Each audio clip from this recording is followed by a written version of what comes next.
आदरणीय बंधुओं, माताओं व मेरी प्यारी बहनों, राधे राधे। आपका हमारे इस YouTube चैनल पर बहुत बहुत स्वागत है। बंधुओं, आज हम इस वीडियो में कार्तिक स्नान की कथा सुनेंगे, जिसे स्वयं भगवान श्री कृष्ण अपने मुख से सत्यभामा जी को सुना रहे हैं। इस कथा को सुनने सुनाने से भगवान श्री कृष्ण की कृपा से आरोग्यता, रूप, धन, वैभव व समस्त सांसारिक सुखों की प्राप्ति होती है। कलह क्लेश का नाश होता है, घर में सुख संपन्नता का वास होता है। कथा सुनने के बाद यदि आप हमारे चैनल पर नए हैं तो कृपया हमारे चैनल को सब्सक्राइब करें, बेल आइकन को प्रेस करें ताकि हमारी वीडियो की नोटिफिकेशन सबसे पहले आप तक पहुंचे। वीडियो को शेयर व लाइक भी जरूर करें। एक बार अपने आंगन में कल्प वृक्ष को देखकर सत्यभामा जी ने भगवान श्री कृष्ण से पूछा, प्रभु, मैंने ऐसे कौन से पुण्य कर्म किए, कौन से ऐसे जप तप किए जिसके फलस्वरूप आप मुझे पति रूप में मिले, और किस पुण्य के कारण कल्प वृक्ष मेरे आंगन में स्थित है। तब भगवान श्री कृष्ण सत्यभामा जी के प्रश्न का उत्तर देते हुए बोले, सुनो सत्यभामा, मैं तुम्हें बताता हूँ कि तुमने कौन से ऐसे जप तप व्रत किए कि जिसके प्रभाव से तुम मेरी अर्धांगिनी बनी। पूर्व समय में अग्नि गोत्र में सब वेदों और यज्ञों को जानने वाला देव शर्मा नाम का एक ब्राह्मण रहता था। वह नित्य प्रति हवन यज्ञ सूर्य भगवान की पूजा किया करता था। अतिथियों का आदर सत्कार करना उसके स्वभाव में शामिल था। उस ब्राह्मण की एक कन्या थी जिसका नाम गुणवती था। गुणवती अपने नाम की तरह गुणों से भरपूर और सुशील थी। जब गुणवती विवाह योग्य हुई तो देव शर्मा ने उसका विवाह अपने ही एक शिष्य चंद के साथ कर दिया, और देव शर्मा ने अपनी पुत्री और दामाद चंद को अपने साथ ही रख लिया, क्योंकि देव शर्मा के कोई पुत्र नहीं था और चंद के भी परिवार में कोई नहीं था। इस प्रकार वे तीनों खुशी खुशी रहने लगे। देव शर्मा चंद के साथ पुत्र के समान व्यवहार करता और वो भी देव शर्मा को पिता तुल्य मानता। एक समय देव शर्मा और चंद दोनों कुशा और हवन के लिए समिधा लाने के लिए जंगल में गए। जहां घूमते घूमते वे घनघोर जंगल में पहुंच गए, जहां एक राक्षस ने उन दोनों को पकड़ लिया। राक्षस के भय से उनके शरीर शिथिल पड़ गए और उनमें भागने तक की शक्ति नहीं रही। राक्षस ने उन दोनों को पकड़कर मार डाला। देव शर्मा और चंद दोनों धर्मात्मा थे। नित्य भगवान विष्णु, शिव, देवी और सूर्य की पूजा किया करते थे।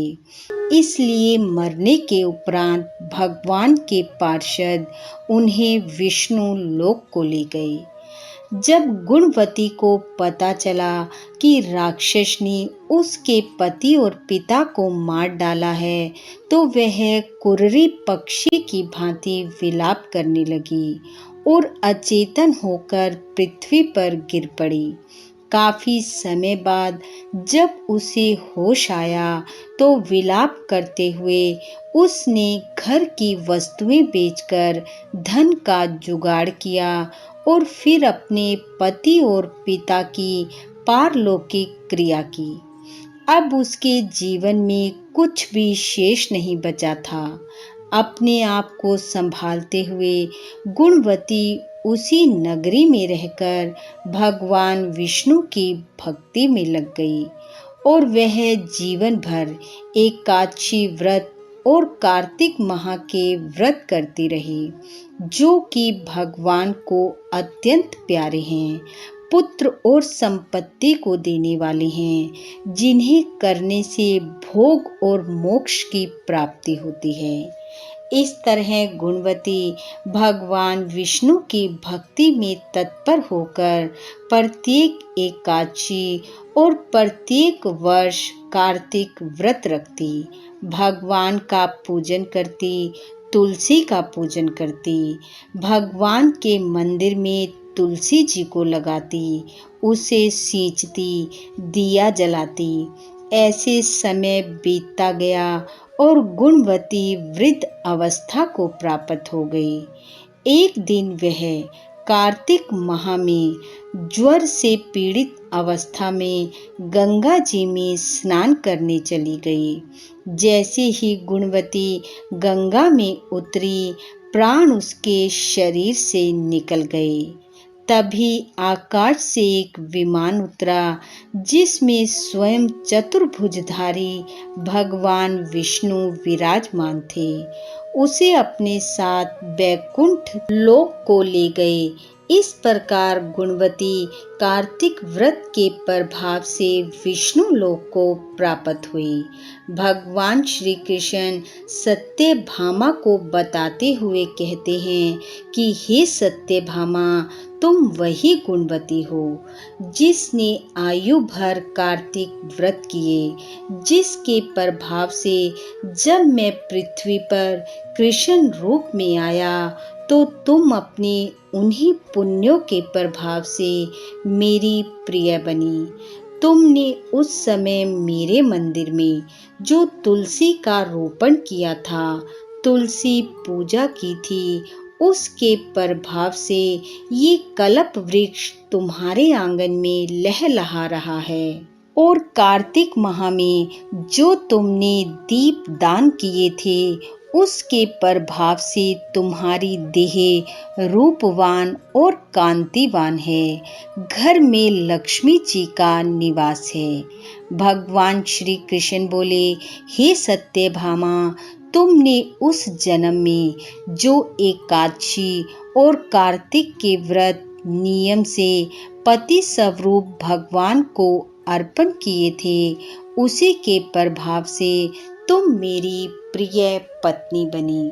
भगवान बोले, इस प्रकार जो भी प्राणी कार्तिक माह में मेरे लिए जप तप व्रत दीप दान तुलसी रोपण तुलसी पूजन करता है, कार्तिक महत्तम को पढ़ता सुनता व दूसरों को सुनाता है, वो भी मुझे तुम्हारे समान अति प्रिय होता है। बोलो विष्णु भगवान की जय। बंधुओं, भगवान श्री हरि की कृपा आप व आपके परिवार पर सदैव बनी रहे। आपका घर आंगन खुशियों से महकता रहे। इन्हीं शुभकामनाओं के साथ आप सबका बहुत बहुत धन्यवाद। राधे राधे।